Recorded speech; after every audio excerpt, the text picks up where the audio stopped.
Assalamualaikum warahmatullahi wabarakatuh. Selamat pagi, semoga sehat selalu Bapak Ibu guru hebat. Perkenalkan, saya Eko Sugiarto. Saya adalah CGP Angkatan 11 dari Kabupaten Banyumas. Saya berasal dari SMK di Ponorogo 1, Purwokerto. Pada kegiatan kali ini saya berkolaborasi dengan Pak Gali selaku guru bahasa Indonesia di SMK kami, yang mana nantinya kami akan melaksanakan kegiatan supervisi pembelajaran.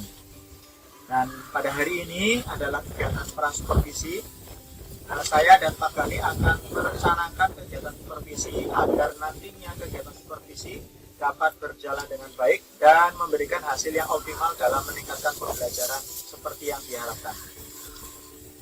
Untuk berikutnya, saya akan berdialog dengan Pak Gali untuk mencoba menggali apa yang sudah disiapkan untuk kegiatan pembelajaran beliau. Selamat pagi Pak Gali. Bagaimana kabarnya? Alhamdulillah baik ya. Oke, mohon maaf ini Pak Gali mengganggu waktunya. Kita berencana melaksanakan supervisi ya Pak Gali ya untuk kegiatan pembelajaran Pak Gali, di mana Pak Gali itu mengambil tema apa kemarin? Temanya kemarin tentang cerpen. Oh iya, materi cerpen. Materinya cerpen. Iya. Oke. Untuk kegiatan besok itu Pak Gali kira-kira tujuan pembelajaran yang mau diambil apa Pak Gali? Saya juga mengambil satu Pak Eko tentang tujuan pembelajaran yang saya ambil itu tentang peserta didik mampu mengidentifikasi unsur-unsur intrinsik dari berbagai macam cerpen. Itu yang nanti saya mau ambil. Iya. Saya rencanakan besok. Iya. Jadi untuk kegiatan pembelajaran besok itu Pak Gali berencana untuk mencoba membuat anak agar mampu memahami unsur-unsur intrinsik dalam cerpen. Nah, dari kegiatan itu nantinya Pak Gali, apa yang akan dikembangkan dalam pembelajaran? Yang mau dikembangkan dari saya, yang pertama itu tentang berbagai macam metode nanti yang saya terapkan. Ya. Pertama, saya akan mencoba menerapkan pembelajaran berdiferensiasi Pak Eko. Ya. Diferensiasi ini nanti bertujuan untuk membuka anak atau menguatkan anak agar anak lebih aktif lagi dalam pembelajaran tentang terkait dengan unsur-unsur intrinsik. Ya. Dari berbagai macam ini, tujuan saya nanti anak-anak bisa mampu berkompetensi dalam hal berbicara di depan nanti, khususnya dalam hal presentasi. Terus nanti kita juga akan mengembangkan kemampuan bersosialisasi anak dalam hal berkelompok. Ya, kelompok itu nanti kita akan disesuaikan dengan kemampuan peserta didik masing-masing, sesuai dengan kebutuhan, sesuai dengan kemampuan peserta didik. Oke. Jadi untuk pertemuan ini nantinya pada materi cerpen tadi Pak Gali akan mencoba melaksanakan pembelajaran berdiferensiasi, di mana nantinya memakai beberapa media gitu ya. Lebih tepatnya berapa media nanti? Kalau media yang saya mau rencanakan kemungkinan ada dua Pak Eko. Dua ya? Yang pertama media yang visual, nanti saya tampilkan dengan YouTube nanti cerpennya. Yang kedua nanti teks. Itu yang mungkin ada nanti tambahan lagi, mungkin nanti saya rencanakan kembali. Jadi ada visual, video ya, tadi video, ya, nanti ya, kemudian dalam bentuk teks ya. Oke, jadi nanti bentuknya diferensiasi apa itu Pak Gali? Itu nanti diferensiasi proses ya. prosesnya. Kemudian tadi Pak Gali menyampaikan untuk poin utamanya nantinya ketercapaiannya melatih agar anak-anak itu mampu menganalisis unsur intrinsik sama mampu mempresentasikan gitu ya. Dari kegiatan ini berarti Pak Gali mencoba untuk memunculkan KSE apa ini Pak Gali kira-kira? KSE untuk yang pengendalian atau emosional diri sama yang sosial. Berarti manajemen diri maksudnya ya, sama yang sosial, sama kemampuan manajemen sosial. Betul. Ya, oke. Jadi Jadi dari kegiatan pembelajaran nanti harapannya anak-anak berarti mampu memunculkan kemampuan manajemen diri dan manajemen dalam bersosial. Oke, boleh tahu kenapa Pak Gali mengambil untuk 2 kategori KSE ini Pak Gali? Kalau saya lihat dari siswanya, Ya. kalau siswanya kita lihat dari beberapa materi sebelumnya untuk modul belajar yang lain, saya belum menerapkannya seperti itu Pak. Ini coba saya terapkan di modul yang unsur-unsur terkait. Semoga nanti anak lebih jiwa keterampilannya akan bertambah atau tidak. Oh iya. Jadi, keterampilan berkomunikasi di depan, berbicara di depan, bersosialisasi dengan kelompok masing-masing. Jadi harapan Pak Gali nantinya setelah pembelajaran ini anak-anak lebih terampil dalam berkomunikasi di depan kelas sama bisa juga berkomunikasi dengan teman-temannya. Oke, luar biasa sekali ini Pak Gali. Ya, jadi itu adalah area yang mau dikembangkan oleh Pak Gali. Kemudian terkait dengan strateginya ini Pak Gali, pakai strategi pembelajaran apa? Sudah saran saya ya Pak, belajar Yang tadi berdasarkan itu ya. Saya ambilnya yang jadi prosesnya. Ya, proses. Kalau yang konten saya belum pernah karena belum.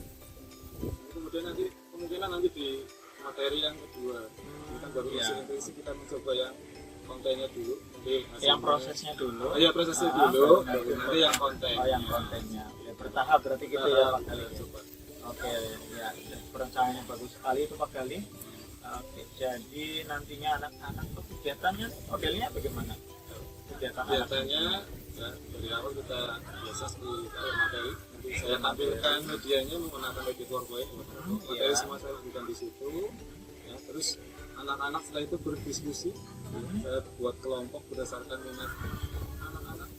Ya, tidak sesuai dengan minat siswanya. Jadi kemampuan anak saya kelompokkan dengan kemampuan anak yang tidak biasa berkelompok. Oke. Jadi kelompok yang dibentuk itu berdasarkan dengan kemampuan yang sudah dianalisis sudah itu ya, dianalisis, bukan kebiasaan mereka dengan kelompok-kelompok Dengan kecil mereka sesuai itu dengan ya. mereka. Oh iya betul sekali. Terus setelah itu nanti mempresentasikan. Presentasi. Ya, jadi kita mengumpulkan bersama hasil pembelajaran. Oke, dari kegiatan tadi kelompok kemudian presentasi nanti KSC-nya bisa muncul gitu ya Pak Gali. Iya. Oke, luar biasa sekali.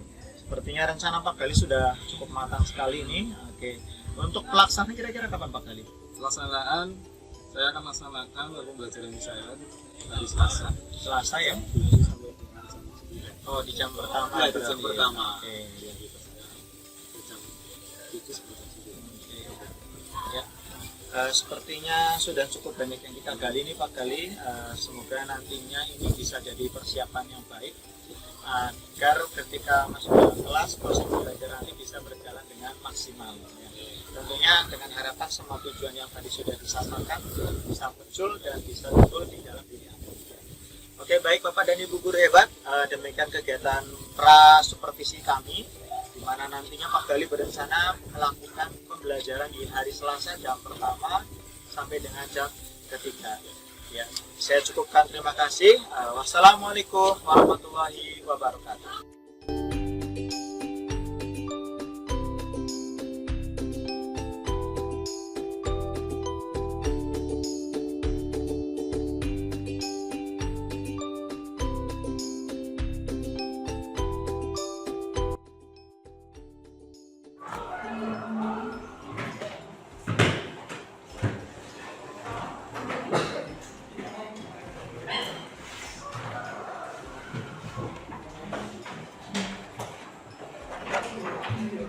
Assalamualaikum warahmatullahi wabarakatuh. Waalaikumsalam warahmatullahi wabarakatuh. Selamat pagi semuanya. Pagi. Sehat semuanya. Alhamdulillah. Ya, hari ini tidak berangkat siapa aja? Santi. Santi kenapa? Santi belum. Nah, satu lagi siapa? Kopi Bima. Bima kenapa? sakit. Sakit. Ya. Semoga yang sakit cepat kita doakan cepat sembuh biar besok bisa mengikuti pembelajaran kembali ya. Hari ini Pak Gali akan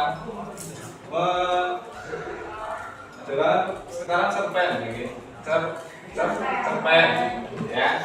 Kemarin tugas minggu lalu kita sudah mengenal tentang cerpen. Apa itu cerpen dan apa itu unsur-unsur intrinsik. Hari ini kita akan lebih lagi untuk menjelaskan tentang unsur-unsur intrinsik. Sebelum ke materi berikutnya, Pak Gali akan menjelaskan atau memaparkan tentang tujuan pembelajaran pada hari ini. Ya, tujuan pembelajaran hari ini yaitu peserta didik mampu mengidentifikasi unsur-unsur intrinsik yang terdapat dalam berbagai jenis cerpen. Berarti nanti kalian harus bisa mengidentifikasi, ya, harus bisa tahu ini masuk ke unsur intrinsik yang apa sesuai dengan cerpen yang nanti akan Pak Gali bagikan. Ya. Sebelumnya Pak Gali akan memberikan pertanyaan. Perbedaan cerpen dan novel apa sih? Ya. Perbedaan antara cerpen dan novel. Ada yang tahu? Cerpen dan novel. Ini Pak Gali akan ada sedikit gambaran, ya. Pak Gali akan menunjukkan ada dua buku, ya. Yang kanan buku apa? Jadi jawab, yang kiri buku apa? Yang kanan ada yang bisa jawab? Cerpen. Kalau yang kiri? Novel. Alasannya yang kiri ini cerpen. Cerpen apa sih cerpen? Cerita pendek. Cerita pendek, ya. Ini lebih sedikit. Kalau yang ini lebih tebal atau banyak. Tebal atau banyak sedikit apanya? Ceritanya apa? Cerita. Terus apa lagi? Kalau novel ada episode ini. Kalau novel ada episode series. Kalau cerpen hanya satu Satu cerita. cerita atau satu judul saja selesai. Ya. Cerpen ini berisi 1000 atau 1000 atau sampai 5000 kata. Tapi kalau cerpen atau novel lebih dari 5000 atau 10000 kata. Itu berseris, ya. Kalau membaca ini waktunya berapa? 1 jam cukup? Cukup. Enggak sih kok. Cukup enggak? Kalau membaca cerpen cukup enggak? Cukup 1 jam, ya. Kalau novel tidak cukup 1 jam, bisa 1 hari baru selesai. Karena halamannya bisa sampai 350 halaman. Kalau ini hanya satu judul hanya 6 sampai 10 halaman, 1 jam selesai. Tahu ya perbedaan antara cerpen dan novel, ya? Ya. Hari ini kita ke cerpen, ya. Nanti cerpen adalah cerita pendek selesai dibaca dalam sekali baca. Yang tadi bakal jelaskan hanya dibaca hampir 1 jam selesai atau 30 menit sudah selesai satu buku. Ya. Biasanya antara 1500 sampai 3000 kata. Kalau lebih dari itu kita masuk ke novel. Hanya berisi satu tema tadi sudah dijelaskan dan satu konflik. Ya. Terus bercerita tentang sepenggal peristiwa dalam kehidupan tokoh masing-masing. Itu cerpen. Ya. Kita ke pengertian ada masuk ke bab unsur intrinsik. Unsur intrinsik apa sih unsur intrinsik? Ada yang tahu? Unsur yang membangun sebuah karya sastra dengan karya sastra sendiri. Ya, unsur intrinsik itu unsur yang berasal dari karya sastra itu sendiri. Berarti yang ada di dalam cerita ini, unsur intrinsik, ya.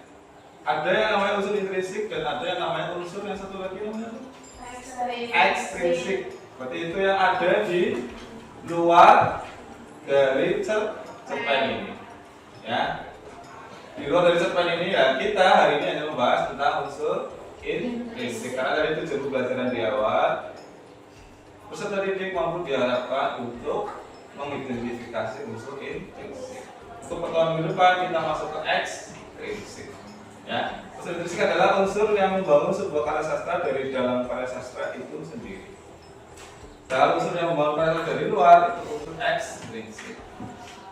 Ada yang tahu macam-macamnya? Yang pertama ada Tema, amanat, latar atau setting, sudut pandang, tokoh dan tokohan, alur. gaya bahasa.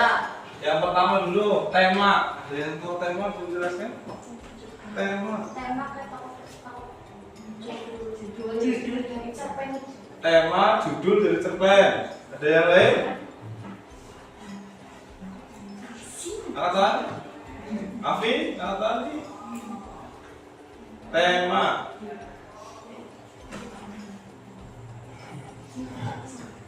Judul dari cerpen. Mai? Ya? Tema? Ada yang tahu tema? Tema adalah permasalahan utama yang menjiwai seluruh cerita atau karangan, ya. Temanya contohnya apa ini?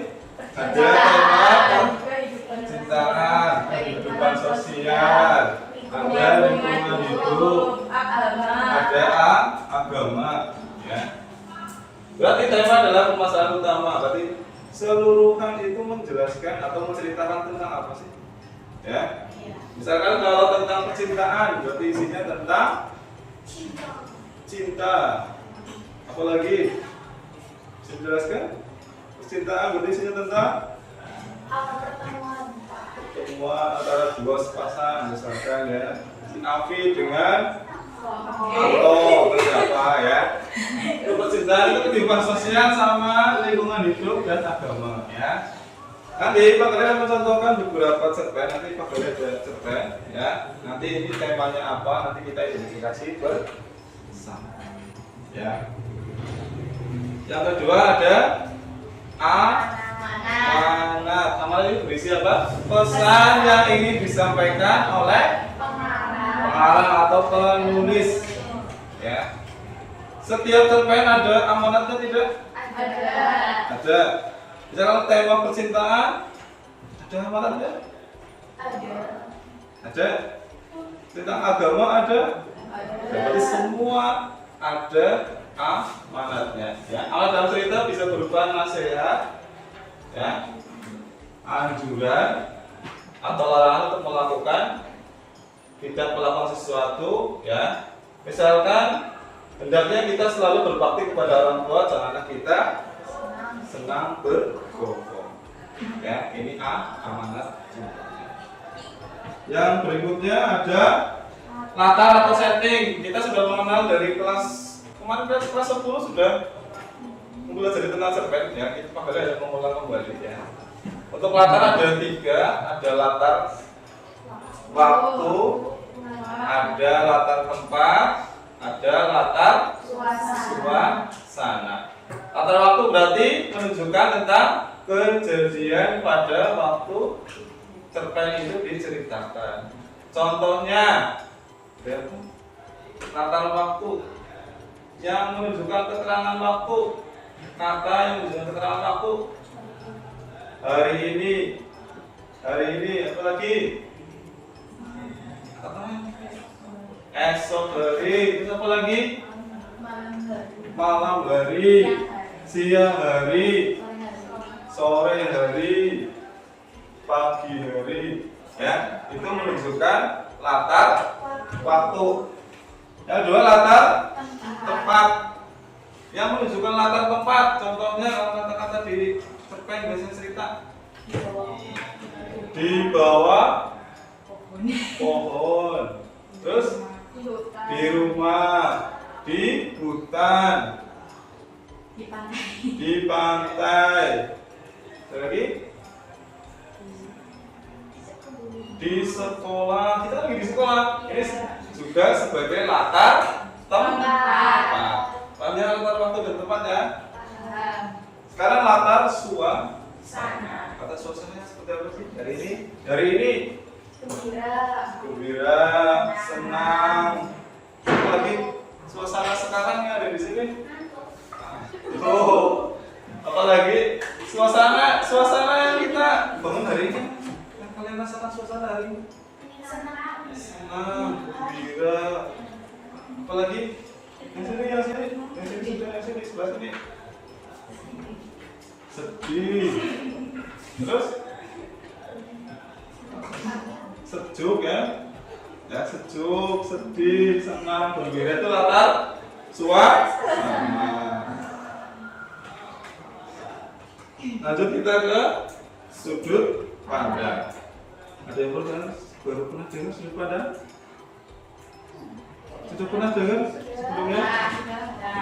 Sudut pandang adalah posisi pengarang dalam ceritanya. Bisa jadi dia menjadi tokoh dalam cerita tersebut.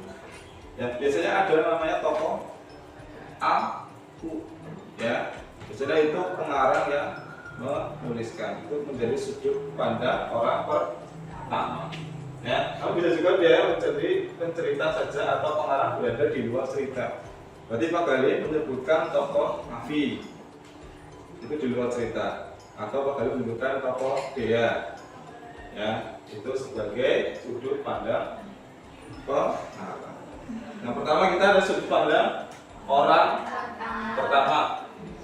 Sudut pandang ini posisi pengarang berada di dalam cerita yang pada contohnya tadi, yaitu ada kata aku, berarti itu masuk ke sudut pandang orang pertama. Aku adalah tokohnya aku dong, tidak ada tokoh-tokoh yang lain. Sudut orang pertama terbagi menjadi dua. Yang pelaku utama ada tokoh aku menjadi tokoh utama, dan yang kedua adalah orang pertama pelaku sampingan. Aku hanya sebagai tokoh pendamping. Berarti ada tokoh yang lainnya lebih utama. Tidak hanya aku tok, tapi ada aku yang lain atau nama-nama yang lain. Dia bisa namanya Afi, kamu atau siapa. Ya. Paham ini orang pertama pelaku utama dan pertama pelaku sampingan. Berarti kalau yang utama tokoh aku menjadi tokoh yang utama. Kalau pertama pelaku sampingan berarti tokoh aku sebagai pembantu atau pendamping. Berarti ada tokoh yang utama. Ada sudut pandang orang ketiga, ya. Ini pengarang berada di luar cerita. Ciri-cirinya adalah menggunakan kata ganti dia atau nama-nama tokoh yang Pak Gali sebutkan. Berarti dia, tokoh-tokoh dia ada banyak. Ya, dia Pak Gali ganti nama tokoh Afi, tokoh Maya, itu masuknya ke sudut pandang orang ketiga. Jadi kalau yang pertama pelaku utama berarti siapa tokohnya? Aku. Kalau yang kedua pertama itu pendamping, aku sebagai pendamping bukan tokoh utama. Kalau yang ketiga berarti menyebutkan tokoh dia dan tokoh yang namanya nama-nama dari tokoh yang ya. Orang ketiga. Nah, orang ketiga juga terbagi menjadi dua. Yang pertama, orang ketiga serba tahu, ya. Berarti pengarang mengetahui segala tingkah laku, perilaku, keadaan lahir dan batin tokoh cerita. Berarti secara detail itu pengarang menuliskan segala tingkah laku, perilaku, keadaan lahir dan batin. Jadi menceritakan dari awal detail sampai dengan yang tanggal lahir tokoh batin tokoh cerita. Ya. Sudut pandang orang ketiga terarah adalah pengarang hanya sebatas mengetahui kondisi lahiriah dari para tokoh. Berarti hanya tahu oh ini tokoh ini nanti wataknya ini, tokoh ini wataknya ini.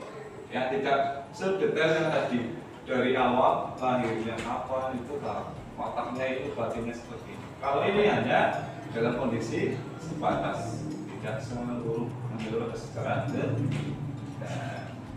Ya.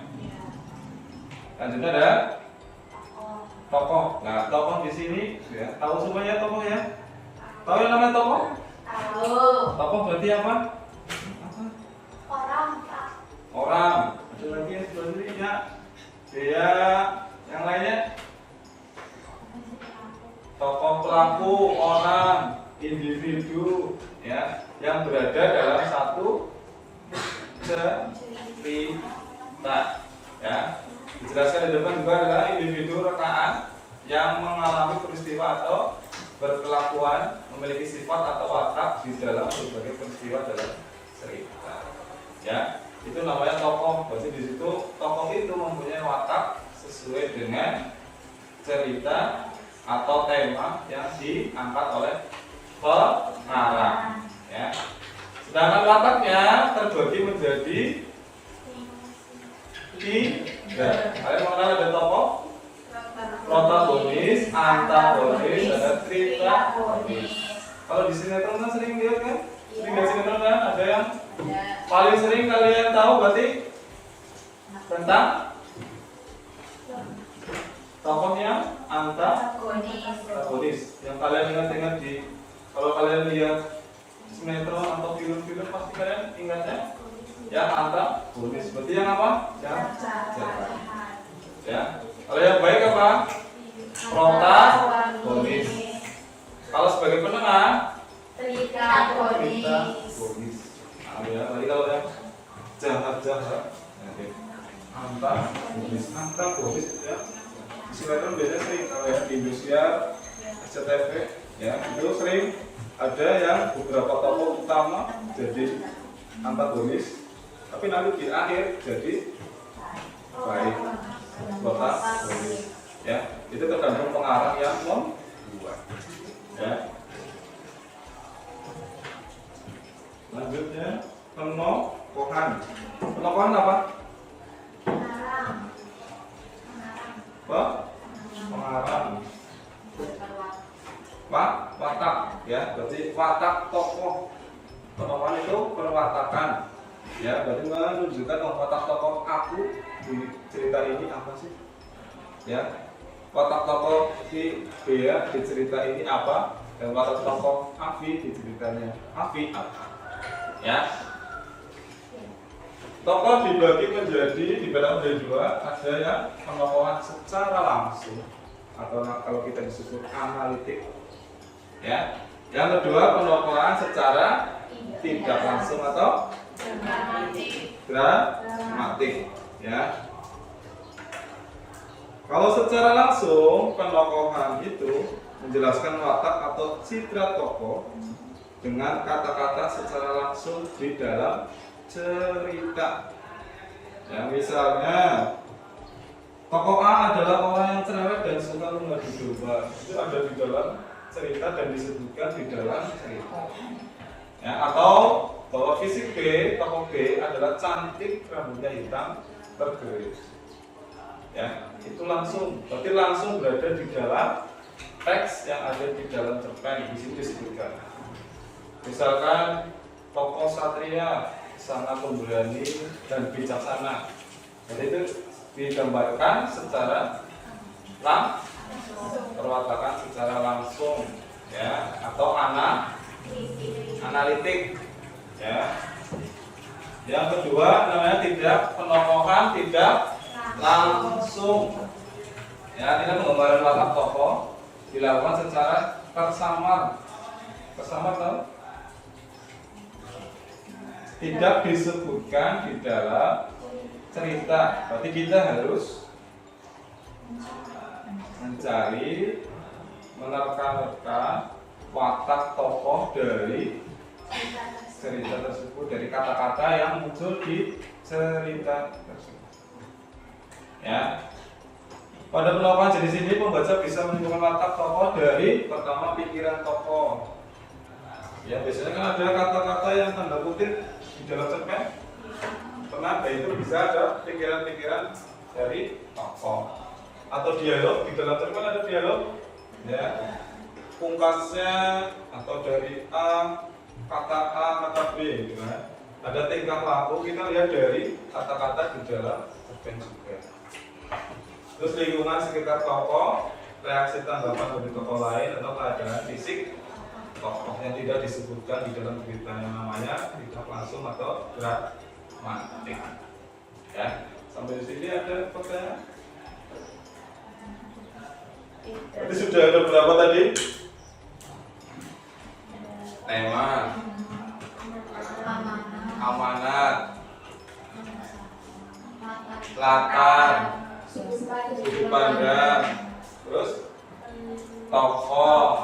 penokohan. Jadi unsur intrisi kita ada berapa? 6. Ada 7. Terus 8. Ada yang namanya satu lagi ada alur. Ya. Pernah dengar alur? Gimana? Alur di TV? Di cerita, ya. Kalian mengenal alur apa aja?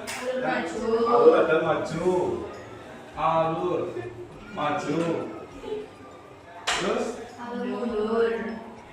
mundur, alur mundur, terus yang ketiga, satu lagi, campuran.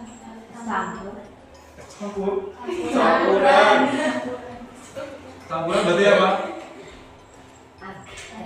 Maju, mundur. Ya, ada 3 alur yang biasa berada cerpen. Alur maju berarti ya. Nih, alur maju atau lurus, jadi rangkaian peristiwa yang bergerak maju dari awal ke akhir. Berarti dari anak kecil menceritakan dari dia lahir sampai dengan dia tua sampai dengan meninggal, itu alur maju. Ya, jadi menceritakan dari awal dia lahir. Atau kalian kalau cerita di sekolah, berarti kalian bercerita dari kelas 10 masuk ke sini sampai dengan kelas 12. Ya, sampai lulus. Ya, itu namanya alur maju. Ya, sekarang alur mundur atau flashback. Kalian sering dengar kata-kata flashback kan? Flashback artinya kita mengingat kembali kejadian sebelumnya. Rangkaian peristiwa bergerak mundur dari akhir ke awal. Ya, berarti sudah kita bercerita dari kecil sampai dengan remaja, sampai dengan menikah. Menikah, flashback lagi ke belakang, berkenalan lagi, dulu pernah kenal dengan si A, si B, masuk lagi ke dalam cerita, balik lagi ke alur yang awal lagi sampai dengan ke akhir kembali. Itu flashbacknya di sini. Ya, atau mengingat kembali masa lalunya. Masa lalu itu muncul, ya, itu dari kalau percintaan kan ada masa lalu kan? Ya, saya sudah keluarga, tiba-tiba ada masa lalu kita datang, diceritakan biasanya seperti itu. Ya, kalau di sinetron di SCTV, pernah lihat ya? Nah, biasanya gitu. Dari awal sampai menikah, ya, tiba-tiba ada masa lalu datang, ya. Tiba-tiba ketemu di mana? Kalau dicerita biasanya di jalan, tengah jalan, ya. Biasanya ada seperti itu, ya. Ini alur-alur mundur. Yang berikutnya ada alur campuran atau maju mundur. Berarti rangkaian peristiwa itu bergerak secara acak. Ya, dari awal ke sampai tengah, mundur lagi ke awal lagi, flashback lagi, ya, sampai dengan nanti ke ending terakhir. Ya, cerita seperti itu, ada maju, mundur, dan campuran. Kehidupan kita menggunakan alur apa? Maju mundur. Ya, selama ini kita menggunakan alur campuran. Mundur. Kehidupan kita belum nanti di akhir endingnya maju mundur atau enggak, nanti perjalanan hidup kalian masing-masing. Ya, kita bisa diukur secara, ya. Ini dari jenis-jenis alur sampai dengan ini ada polanya, ya. Ini adalah pola tahapan alur seperti ini, ya. Tahapannya ada segitiga. Yang pertama adalah pengenalan tokoh. Biasanya kalau di cerpen kita mengenal tokoh terlebih dahulu di awal, ya. Belum ada konflik sama sekali, ya. Biasanya muncul tokoh, ada tokoh muncul aku, dia, kamu, itu di pengenalan tokoh dan latar. Ya, biasanya di awal-awal sudah mulai. Berikutnya ada masalah timbul, masalah dan konflik. Ini alurnya seperti ini. Muncul ke masalah atau konflik. Selanjutnya konflik mulai menegak atau mulai timbul masalah yang serius terjadi antara klimaks. Ada permasalahan diselesaikan di sini, mulai konflik sudah meledak sampai dengan penyelesaian. Alur cerita seperti ini, yang akan segitiga seperti ini. Ya, dari pengenalan tokoh, masalah, konfliknya semakin ini, klimaks, konflik bereda sampai penyelesaian. Ya, di cerita hampir semua cerita ada seperti itu. Ya. Terakhir, ya, di jenis unsur intrinsik, ya. Terakhir ada gaya bahasa. Gaya bahasa ini dulu kita pernah membahas di puisi di kelas 10 kan kita sudah pernah ada namanya gaya bahasa. Gaya bahasa adalah cara mengungkapkan pengarang ceritanya melalui bahasa yang digunakan. Setiap pengarang itu akan menceritakannya dengan gaya yang berbeda-beda. Misalkan contoh saja di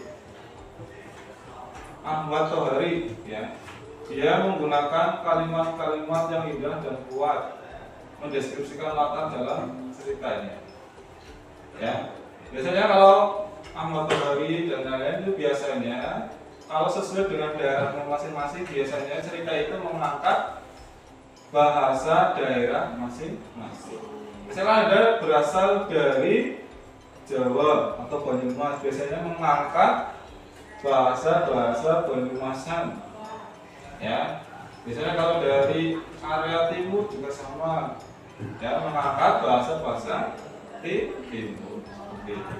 Ya, ada beberapa pengarang yang seperti itu. Ya, contohnya saja Ahmad Tohari itu dari mana? Dari di sini mengangkat bahasa-bahasa Jawa, khususnya bahasa Banyumasan. Biasanya ada kata-kata Banyumasan yang muncul. Ya, kalau Pak Gali misalkan jadi pengarang di sini juga sama, akan memunculkan kultur atau budaya dari asalnya. Ya, kan? Ada berapa tadi berarti?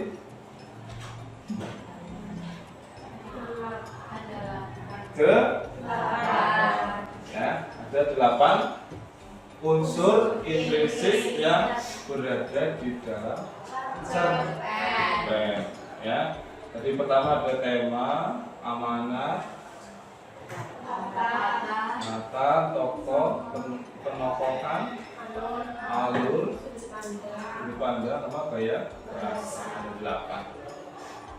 Ada pertanyaan?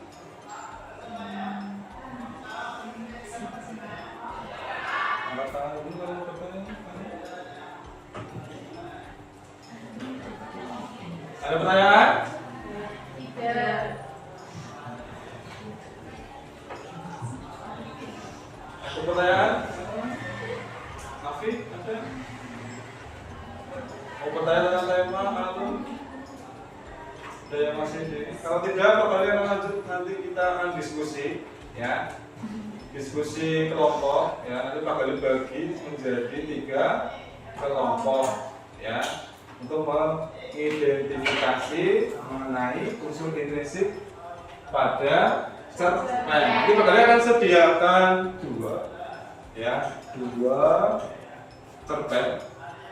Isinya sama, cuma medianya yang berbeda. Ya, yang satu menggunakan paper, yang satu menggunakan audio atau video. Nanti kalau yang video audio nanti menggunakan YouTube, nanti tinggal di setel aja didengarkan. Itu menceritakan tentang cerpen yang diceritakan di sebelumnya. Nanti tinggal pilih aja. Nanti Pak Gali, nanti masing-masing kelompok silakan memilih salah satu di antara yang Pak Gali sampaikan. Berarti ada yang menggunakan paper, ada yang menggunakan audio.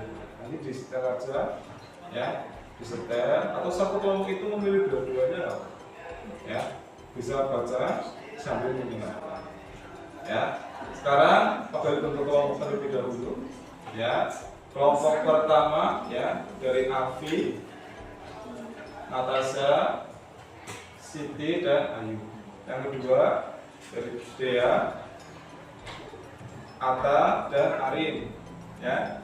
Kelompok ketiga Latifah, Maya, dan Evi. Ya, silakan membentuk kelompok terlebih dahulu. Nanti Pak Khalid bagikan lembar kerja. Ya. Silakan berkelompok terlebih dahulu.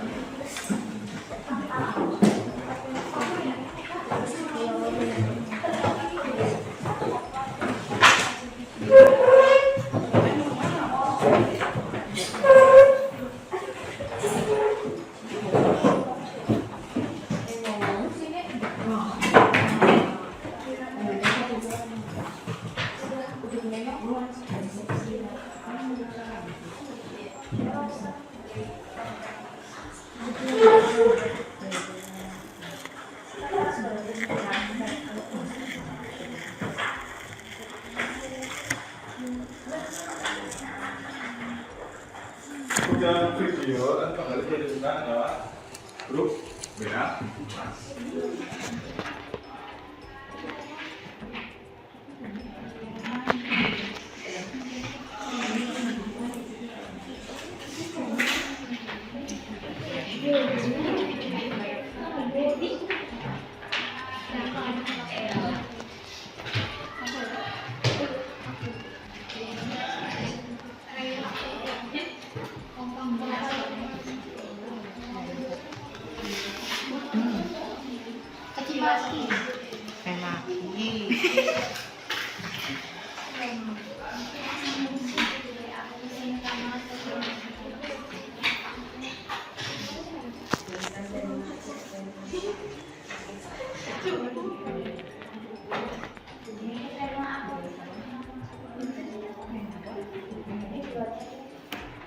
Untuk yang video, ya silakan sudah bisa diakses di grup kelas masing-masing. Ya. Silakan bisa buka di grup WA seluruh. Ya. Silakan buka, nanti ada yang bisa mendengarkan atau sambil membaca, boleh. Ya. Diperhatikan tugasnya apa, di situ sudah ada, tinggal nanti dikerjakan. Kerjakannya di halaman berikutnya. Ya, sesuai dengan soal yang Pak Khalid ada di lembar kerjanya. Ya.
Kita mulai saja, presentasinya ya. Kita mulai presentasinya. Ya. Presentasinya kita mulai dari kelompok api dulu. Ya. Jadi kelompok api yang lain mendengarnya. Ya. Nanti apa saja yang akan disampaikan nanti bisa ditanyakan atau menanggapi. Ya. Silakan kelompoknya Mbak Alfi dan kawan-kawan. Ya.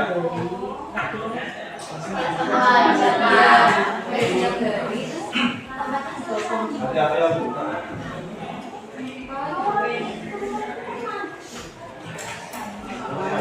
Belajarnya cepat.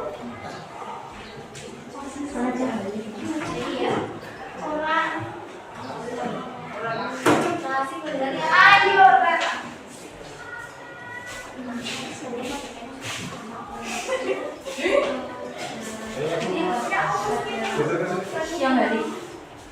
Ditutupnya juga.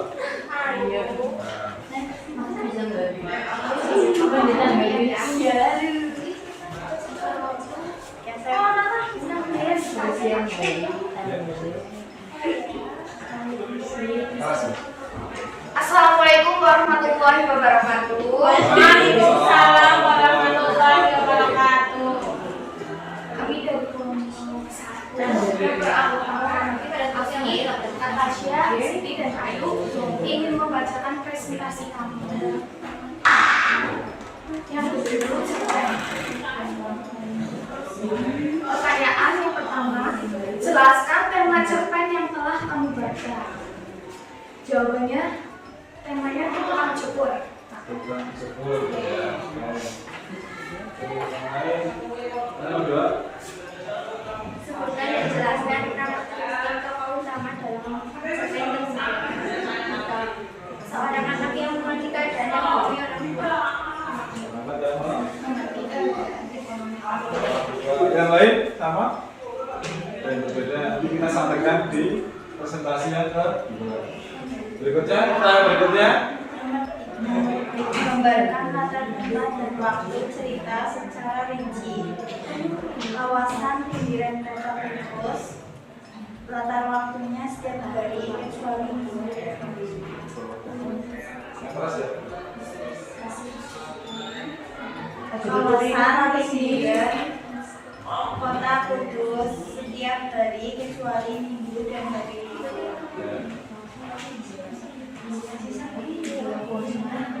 Berikutnya, Bagaimana anak seniman memperlakukan dalam singkat maju, mundur, dan campuran. ada baju dan campuran menurut kelompok 1 ya. Nanti kita bukan semuanya. Lanjut. Dari sudut pandang siapa yang diciptakan? Sudut pandangnya ini. Sudut pandangnya Ito, pakai elemen ayah dan ibu. Itu. Elemen ayah dan ibu. Ya. Terakhir, amanat yang disampaikan. Kita seorang anak pekerja keras. Kita harus mencontoh sifat-sifat yang tidak pantang menyerah dalam kehidupannya. Oke, tepuk tangan semua dulu.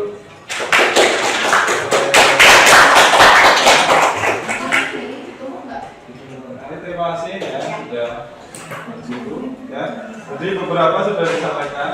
Tentang tema kelompok 1 yang pertama tadi temanya tentang tukang cukur ya. Yang kedua tadi karakter tokoh utamanya ada Gito, ada Kakek dan yang lain-lainnya ya. Terus yang ketiga adalah latar tempat, waktu dan suasananya ya. Jadi Waalaikumsalam warahmatullahi wabarakatuh. Perkenalkan, kami dari kelompok 2 ingin membaca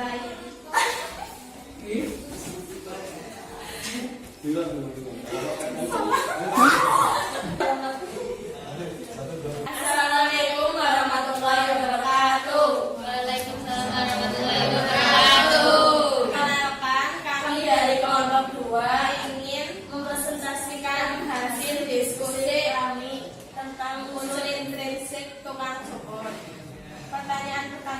Jelaskan tema cerpen yang telah kamu baca. Tema cerpen itu kehidupan sehari-hari seorang anak yang bernama Gito yang hidup sederhana di daerah Kutas, Pejaten, Kudus, dan interaksinya dengan orang-orang di sekitarnya, termasuk dengan seorang tukang pukul kakek preman. Pertanyaan kedua, sebutkan dan jelaskan karakteristik tokoh utama dalam cerpen tersebut. Gito, anak yang tinggal di Kertas, Pejaten, suka berjalan kaki ke sekolah dan menjalani kehidupan dengan kesederhanaan. Pertanyaan ketiga, gambarkan latar tempat dan waktu cerita secara rinci. Latar tempat Kertas, Pejaten, Kudus, dan Kampek Lemah. Latar waktu terjadi pada masa Gito bersekolah.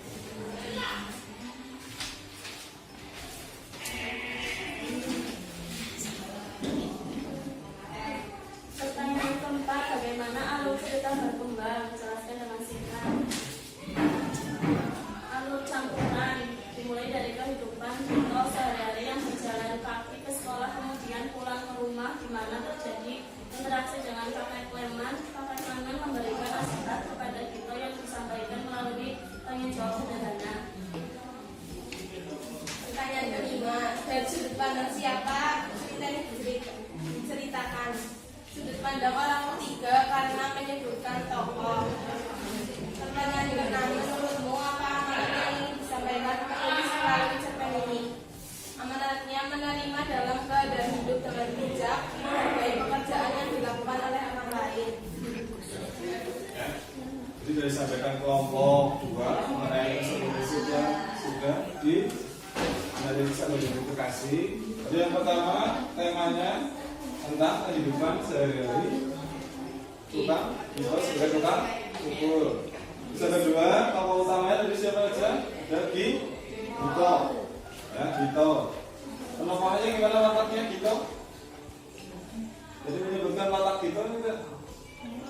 Ya, menunjukkan tokoh utama, ya. Latar tempatnya sudah ada tadi ya. Latar tempat, ada latar waktu dan ada latar suasana. Ada 3 harusnya. Tadi menyebutkan 2 antara waktu dan tempat, ya. Terus alurnya tadi maju, campuran. Terus sudut pandangnya ambil sudut orang ketiga karena Menyebutkan tokoh. pengarang menyebutkan tokoh atau nama tokoh yang sering disebutkan. Terakhir amanatnya Menerima dalam keadaan menerima hidup yang dalam keadaan dengan bijak bijak. dan menghargai pekerjaan yang dilakukan oleh orang lain. Ya.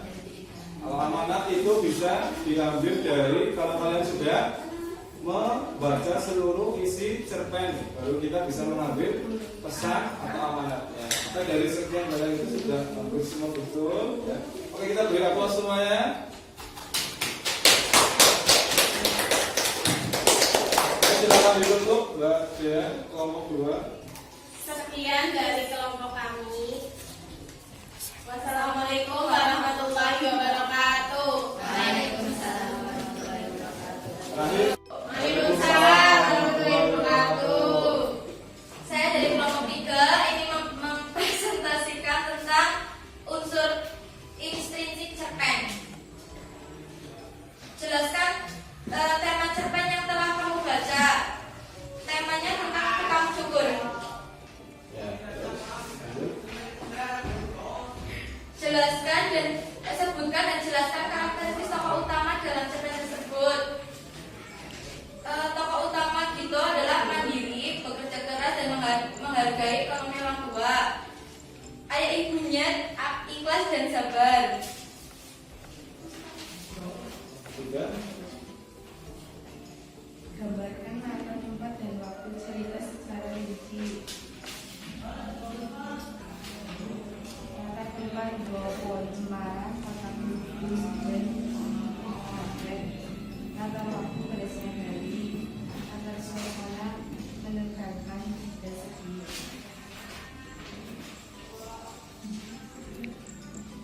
Alur ceritanya. Bagaimana alur cerita berkembang, jelaskan dan singkat. Alurnya. alur cerita, campuran atau maju mundur. Sudut pandangnya orang ketiga, amanatnya kita harus mencontoh tokoh kita dengan tidak pantang menyerah dalam menghadapi kehidupannya. Oke, yang beliau dulu semuanya. Kalau sudah bisa maksimal tadi ya. Temanya tadi hampir sama yang nomor 1 tadi tentang tukang ukur ya. Kalau kelompok 2 tadi juga tentang kehidupan sehari-hari kita ya. Ada 3 jawaban ya. Yang kedua, karakteristik tokoh utamanya tadi sudah menyebutkan ada penokohannya ya. Kalau kelompok 3 sudah betul. Kalau karakteristik penokohannya berarti sudah ada kita ayah ibu kita mandiri. Kalau ibu tadi ada ikhlas ya, Dan sabar. sabar ya. Terus yang ketiga adalah tempat waktu ya, tempatnya sudah disebutkan di bawah pohon Pohon cemara, arah waktunya kota putus dan sebagainya. alurnya tadi maju mundur, hampir semua sama alurnya maju mundur ya. Yes. Akan menceritakan dari awal mundur, awal lagi, terus baru ke akhir cerita. Sudut pandangnya sama, sudut pandang orang. Ketiga karena menceritakan, orang menceritakan tokoh secara langsung. Terakhir amanatnya tadi. Kita harus mencontoh tokoh kita dengan tidak pantang menyerah dan menghadapi kehidupannya. Oke, terima kasih Pak Fransi. Kelompok 3 sekarang ditutup ya, boleh kembali ke tempat itu. Sekian presentasi dari saya. Wassalamualaikum warahmatullahi wabarakatuh. Waalaikumsalam warahmatullahi wabarakatuh. Tadi kita sudah mempresentasikan hasil dari diskusi kita ya, diskusi kalian tentang cerpen tukang ada Budi dan Dharma. Oke, kita hari ini terakhir menyimpulkan pembelajaran pada hari ini. Yaitu pembelajaran kita hari ini tentang apa sih? Ya, kita flashback lagi ke belakang, kita alur mundur. Ya, jadi kita ada beberapa unsur intrinsik yang sebelum kita menganalisis ini ada berapa unsur intrinsik? Yang pertama Tema, tokoh, alur, latar, Sudut pandang, gaya bahasa. Jadi unsur intrinsik itu ada 8 ya. Unsur intrinsik itu adalah unsur yang berada di dalam cerpen itu sendiri ya. Jadi dari keseluruhan pembelajaran hari ini, jadi unsur intrinsik ada 8. Unsur intrinsik itu ada di dalam cerpen. Setiap cerpen itu ada unsur intrinsik dan ekstrinsik. Oke. Untuk minggu depan kita akan pelajari tentang unsur ekstrinsik, jadi unsur yang berada di luar. Itu lebih nanti kompleks lagi. Berarti kita harus mencarinya tidak ada di cerpennya, tapi nanti ada di luar cerpen terkait dengan kegiatan yang lainnya. Ya, kayak pembelajaran hari ini ya selesai. Ada yang ditanyakan sebelum pembelajaran tutup? Tidak ada. Pembelajaran tutup pembelajaran ini. Semoga pembelajaran ini bermanfaat untuk kita semuanya. Assalamualaikum warahmatullahi